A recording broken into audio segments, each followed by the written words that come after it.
Perquè hi ha un rei sense votar. Qui l'ha posat ahí? Com va l'economia mundial? Però no tinc ni idea. No tinc ni idea, no m'he enterat.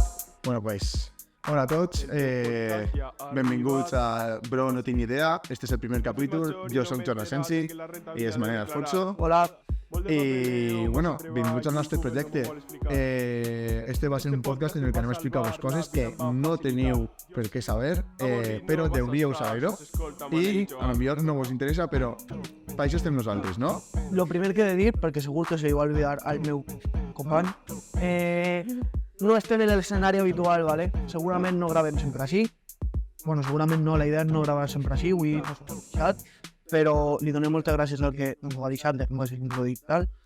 Però lo normal no va ser gravar així, ¿vale? Perquè ho sapíeu, no se familiaritzeu, que no va ser així. Vale, anem a explicar-vos més o menys com va anar la dinàmica del programa. Vale?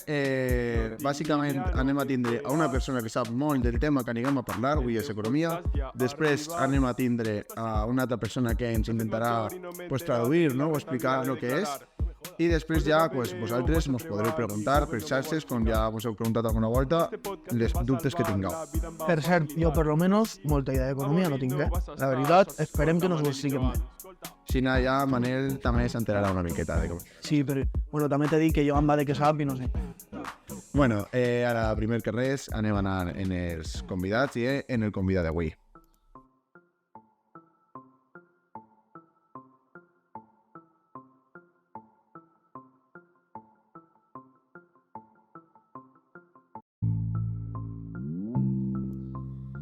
Vale, Manel, pues avui de convidats, primer que res, com a persona la qual sap d'això, tenim a Juan Aznar. Juan Aznar és llicenciada en Ciències Econòmiques i Empresarials de la secció de Ciències Econòmiques i la seva especialitat és el creixement i la planificació. És professora, és catedràtica de la Universitat Miguel Hernández i hem tingut una entrevista en ella gravada, no? Que anem a anar escoltant. Sí, això està clar, però amb nosaltres tenim una persona que jo personalment, no sé, per les fonts que tinc i tal, m'han dit que ell ha d'estudiar, no se la sabia, se suposa, s'entén que ara sí la sap, ha estudiat finances i comptabilitat. Amb nosaltres està avui Jorge Romero. Bon dia, Jorge, com estem? Bon dia, Manel. Pues encantat de ser el primer invitat de Bro No Tinc Idea i a intentar explicar els conceptes que no solen quedar molt clars a la gent. Vale, pues ja tot presentat, anem allà i anem una miqueta amb el que ve a ser la tertúlia, no? Adelante la tertulia, por favor.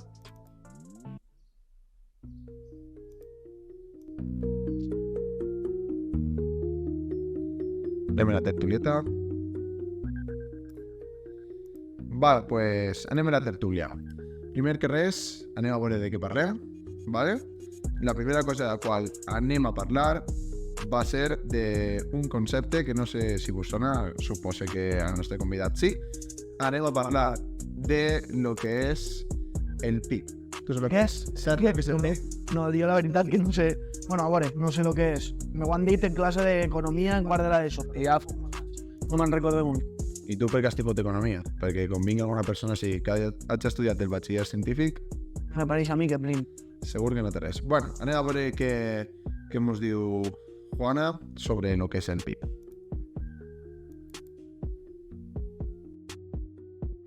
En parlar de PIB estem parlant del producte interior brut. És a dir, és una valoració de la producció agregada d'un país. I aquesta producció agregada és de béns i de serveis finals, val? I que estan produïts dins de les fronteres d'un país. Vale, Jorge, Jo he de dir que estic un poc perdut, A veure si Jorge no s'ho pot explicar. periodismos. Ho va explicar molt bé, però perquè la gent s'entenga més fàcil, el PIB és el que s'utilitza per a medir la riquesa d'un país, ¿vale? El PIB, el país que té el millor PIB ara mateix és als Estats Units, i un altre concepte que se sol introduir quan se parla del PIB és el PIB per capita, que és bàsicament el PIB que té aquest país, el divises entre el número d'habitants a saber, d'alguna manera, quina part del PIB li toca a cada habitant, saps? Per explicar millor on viu la persona dins del país. Perquè, per exemple, un país pot tindre molt de PIB, però que els seus habitants no no visquen bé, tant com la riquesa que té el propi país. O sea que al final el PIB solo te diu la riquesa que té el país, no? O sea, no està lligat. Sí, no, te diu això, el valor que tenen els béns i els serveis que produeix el propi país. Mira, el PIB per cápita és interessant, no sé, a lo millor, si per exemple jo estic en ma casa i en ma casa som 10 i els meus pares em van dir que el PIB que aconsegueixen, així no sé si no veuen per casa, aconsegueixen són 10.000 euros i són 10, toquem a 1.000 euros. Sí, a veure, Són dos. l'explicació és això, però en la realitat no se dona. Vull dir, tota la riquesa que té Espanya no se divideix entre el número d'habitants que té Espanya. Òbviament això està super distribuït, però per explicar-se d'alguna manera es lo que te tocaría a tú de ese percentatge. Ojalá Amancio Ortega a mi cuenta aparecerá por aquí, ¿vale?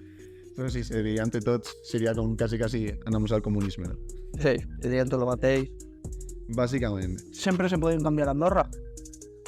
Un altre tema interessant. un altre tema per a tractar, tema d'impostos, tal qual en política. Jo vaig a dir una duda que crec que tindrà molta gent, perquè a mi ja me l'han resolt, però segur que té molta gent. Per què no se poden imprimir més bitllets? Que no ho pille. O sea, Sí, jo la pille, però no ho pillava. Vull dir, si fan falta diners que s'imprimisquen i punto. És que Sí. És un tema de valor, ¿vale? Els diners, una de les característiques que té és que és escàs i per tant té valor.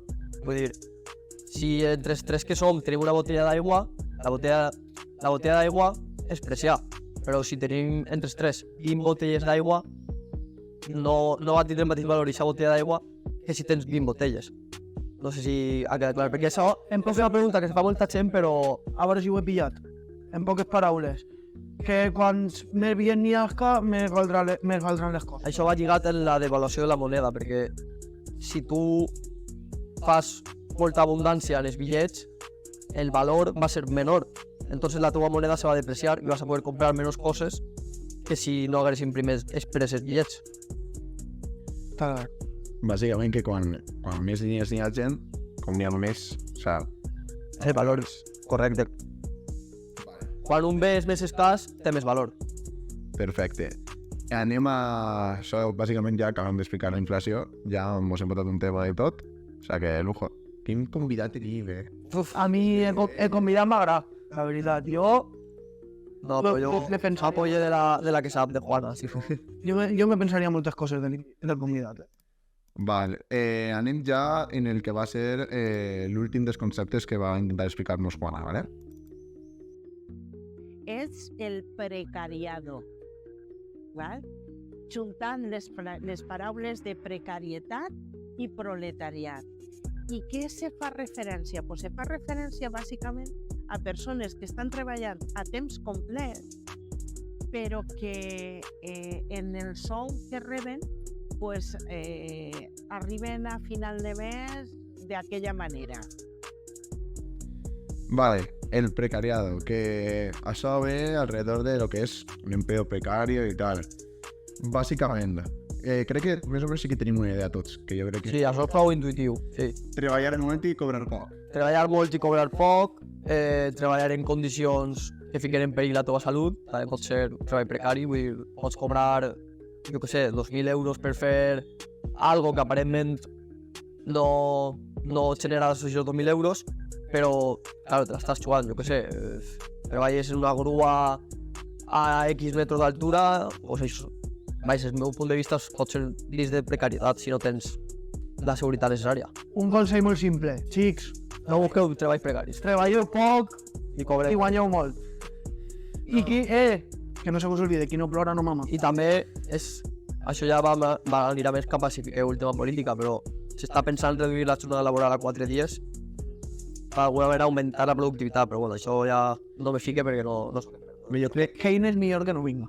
que és important que sapiguem quan estem en un treball així i quan t'ofereixen un treball, saber dir que no, perquè al final crec que si ara mateix, si quan t'ofereixen un treball que és així, tu dius que no i la gran majoria de gent diu que no, d'alguna manera tenen que acabar pujant el salari. També crec que me recorda molt el tema de l'hostaleria. Te la va a dir, sí. No, si jo treballa de camarero i... Xics, no treballeu. No, si vos paguem bé, sí, si no. Si Però- vos van a pagar 5 euros l'hora, fugiu. teniu que fer-vos respectar, bàsicament. Correcte. Teniu que fer-vos respectar, que el vostre treball val els diners i té un valor. I ho torno a recordar, qui no plora, no mama. Val, i amb tot això, ara mateixa, anem a passar a l'última secció. A la secció que mola. Esta està guai. Anem a passar a l'última secció, que va ser, bàsicament, la vostra veu. Va ser la forma important, la que ens interessa, la que vosaltres participeu i la que vosaltres opineu. Les vostres preguntes, guapetons i guapetones.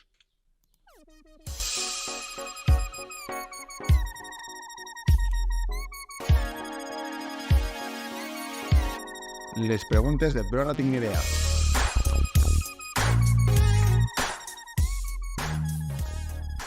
Anem allà amb la primera de les preguntes, a veure què és el que ens diu. Hola, bro, no tenía idea. Yo tenía una pregunta para vosotros y nada, era sobre la inflación. Porque yo he estado informándome ahora que con esto de que ha cambiado Argentina de presidente y todo, y para mí esto de la inflación tampoco tiene mucho sentido porque al final, o sea, tú tienes el dinero que tienes. Yo tengo un billete de 10 euros y ese billete no vale ni 15 ni 5, ¿no? Siempre va a valer 10 euros. Entonces, eso de que la moneda o el dinero cada vez vale más o cada vez vale menos, eso tiene que ser mentira, porque si yo tengo un billete de 10 euros, ese billete va a valer 10 euros siempre, ¿no? Para mí que esto es un poco de vendehumos del gobierno, no sé si podéis explicarlo un poco. Bueno. Jo pensava literalment el mateix. No, a ver, No me ric en sèrio, pensava literalment el mateix. té raó una part, que si tu tens 10 euros, això val 10 euros. Però la cosa és que en aquests 10 euros no pots fer el mateix que millor fa un any. Vull dir, Clar. exemple clar de la gasolina, per exemple, en 10 euros fiques X litres de gasolina fa 10 anys. Ara en 10 euros fiques la meitat de gasolina. O sigui, tu tens els 10 euros, la cosa és que en aquests 10 euros no vas a poder fer el mateix. Jo crec que tots tenim un exemple clar així d'un tipus de begudes que no tinc molt clar si podem dir. Sí, també. Jo crec que no. No les diré. No anem a dir-les Pues xics, ho sabeu. Comencem per A i acabem per... per ell. Te faltava la lletra. És així. Que tens 10 euros però pots fer la meitat de coses. Quan hi ha inflació, aquests 10 euros se converteixen millor en 5 d'antes. Molt bé. Val, perfecte. Pues anem ja en l'última pregunta. Que no és la menys important, que ho sapigueu. No és l'última, no és la menys important. És per l'ordre que ens han arribat. Efectivament. Hola, soy Ana y mi pregunta es ¿qué nociones financieras debería saber para que a la hora de contratar una hipoteca sepa que no me estén timando? Hipoteca i timos. I timos, sí, la gent pensa que són anar de la mà. Però, bueno, sí, la clave està en els tipus d'interès, que també és un gran desconegut per a la gent. Entonces, tú, lo primero que tienes que saber es que el banc no es una ONG y que el seu negoci són gran part les hipoteques. Entonces, tú vas a tornar molt més de lo que te van a deixar. La cosa, nocions que tens que tindre, no quedar-te soles en un banc, és a dir, vaig a este banc, me dona això, ho accepte, no. Tu tens el poder de negociar en els bancs. Vas a un altre banc, mires les condicions. Altres tips ja que són, per dir-ho així, són més financers, pues, si tens unes nocions bàsiques en finances, saber si els tipus d'interès van estar en el futur més alts o més baixos, vosaltres com a contratadors d'hipoteca us interessa que estiguin més baixos. Entonces tu pots negociar el teu banc si vols un tipus fix, que sempre va ser més alt que uno variable. Per exemple, el banc diu vas a pagar un 5% durant tota la hipoteca. Te pot pareixer bé o pareixer mal. Després tens l'altra opció que és la hipoteca variable. Bàsicament, en la hipoteca, en la fixa, vas a pagar sempre el mateix. Per tant, en l'avantatge que té és que si pujar o baixar... O sigui, tu pagues sempre els mateixos interessos. Després l'altra cosa és la devolució de I en la variable, depenent de l'Euribor, pagues més o menys. Que això fa uns mesos va eixir que va pujar prou l'Euribor i per tant n'hi havia... Les revisions d'hipoteques estan escandalitzades. Una cosa de dir, si ho han fet jo, ho podeu entendre tots, ara no. I hasta així, no tenim més preguntes ja. Jo crec que ja tenim prou autonomia per ara, ens encantaria parlar més, però hasta així. Moltes gràcies, espero que en YouTube doneu un like i se subscriviu, espero que en Spotify no s'escolteu moltes vegades, que ho compartiu amb tots els amics, i hasta així hem plegat, la setmana que ve n'hi haurà més i millor, besitos pa vuestro grito, chao, chao. Okay. Adeu. M'he fet major i no m'he enterat de que la renta havia de declarar. No me jodas. Molt de papeleo, massa treball i Google no m'ho vol explicar. Este podcast em va salvar, la vida em va facilitar.